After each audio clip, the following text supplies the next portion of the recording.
Okay, so picture this.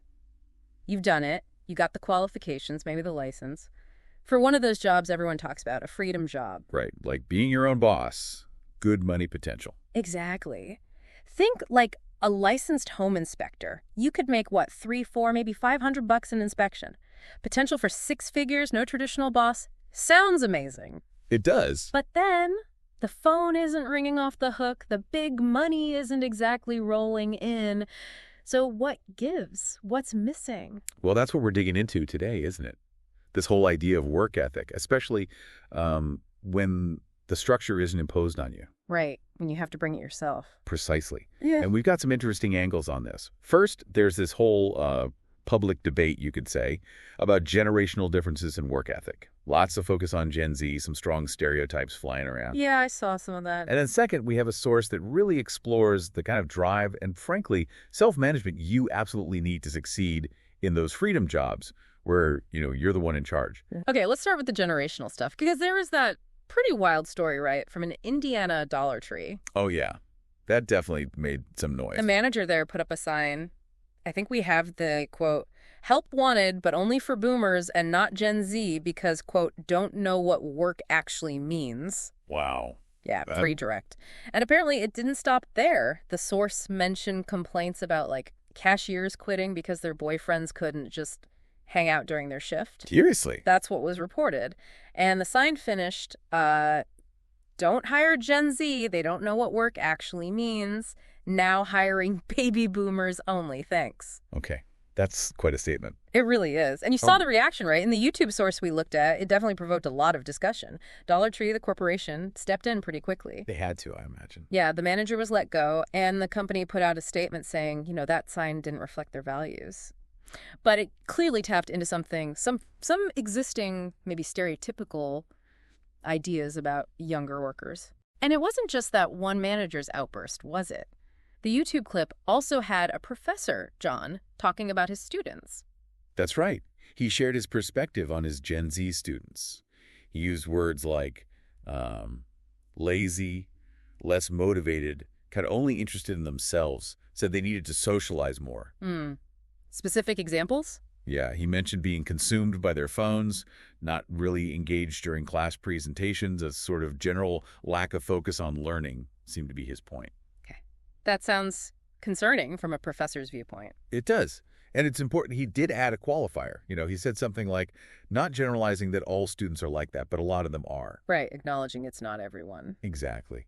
But those kinds of firsthand counts, they do feed into the broader narrative, There was also talk about grade inflation concerns, like maybe the grades don't always match the actual effort or work put in. Yeah, I saw that part. And it was interesting, the YouTube host kind of admitted, hey, I look at my screen time report and wow, relating to the phone thing. That's a relatable point for many of us, I think. Definitely. But then you see that comment someone made about the Dollar Tree sign, something like, "Loki, that sounds illegal." Right. And it snaps you back to reality, doesn't it? Judging a whole generation based on anecdotes or one manager's frustration. It's not just unfair, it could be discriminatory. You really can't paint everyone with the same brush. Absolutely not. And that's a perfect transition, actually, because while those specific viewpoints and stories exist, they don't give us the full picture of an entire generation. What's maybe more useful is shifting to our second source, the blog post Forever Money. Okay. Because that gets into the specific kind of work ethic you need for these so-called freedom jobs. Yes. This piece was fascinating. It nails the appeal, right? Being your own boss, controlling your time, the earning potential, like that home inspector example again, $300, $500 a pop, maybe hitting 6 figures without the 9-to-5 grind. Sounds like the dream. Totally the dream. But, and this is the crucial point the blog post makes, wanting the freedom is one thing. Being ready for the responsibility that comes with it, that's something else entirely. Explain that a bit more. Well, when there's no manager telling you what to do, no clock to punch, no office you have to be in, it's a whole different ballgame. The author argues you need intense self-discipline, a really strong internal work ethic. You basically have to be your own very effective boss. And they had that great example, the licensed insurance agent who's kind of floundering. Yeah, that was powerful. Someone who's smart, got the license, totally qualified. Right. But they're treating it like a hobby. No set schedule, no real systems in place, just operating on, I think the post said, vibes. Yeah, vibes.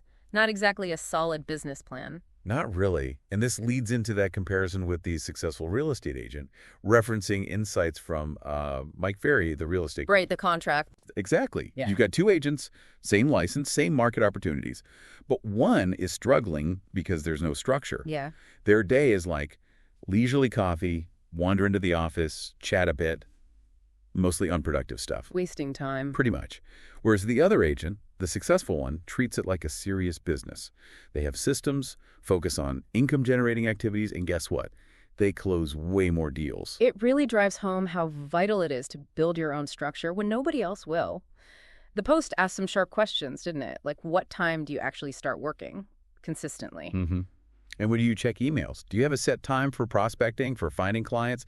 How are you tracking your leads? If you don't have answers to those, that freedom just turns into chaos. Total chaos, potentially. Mm-hmm. I love the analogy they used. Your work ethic is like your personal GPS, or maybe the code that guides you to where you want to go. Oh, I like that, GPS. Yeah. And without it, you're just wandering, drifting. Oh, You could waste years, stay stuck in survival mode, even when, like, really good opportunities are right there. right under your nose, potentially. Exactly. But the flip side, the Post also emphasized the power of a strong work ethic. Absolutely. It's Yeah. about having that consistent routine, sure, but also ambition and a really clear why. Why are you doing this? What's the driving force? Knowing your motivation. Precisely. And that combination, that's what turns a big goal, like, say, earning $10,000 a month, from just a wish into an actual achievable system. So if you don't manage your own time, create your own structure. Someone or something else ends up controlling your results. That's the core message, I think. You risk letting circumstances dictate your path, and you might completely miss hitting your real potential, getting the license, the qualification. That's just step one, the starting line. It's the work ethic that actually builds the life, builds the success. That's it, exactly. Okay, so pulling these threads together, we've got these sometimes harsh generalizations about a whole generation's work ethic, often triggered by specific stories or observations. Right, like the Dollar Tree sign or the professor's comments. But then, when we really look at what it takes to succeed when you're steering your own ship, professionally speaking, That internal drive, that ability to create your own systems and accountability that becomes non-negotiable.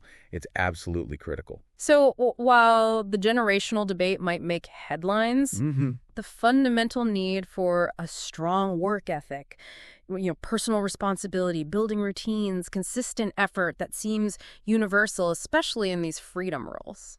Yeah, I think that's fair to say. The blog post really hammered home that point. Right.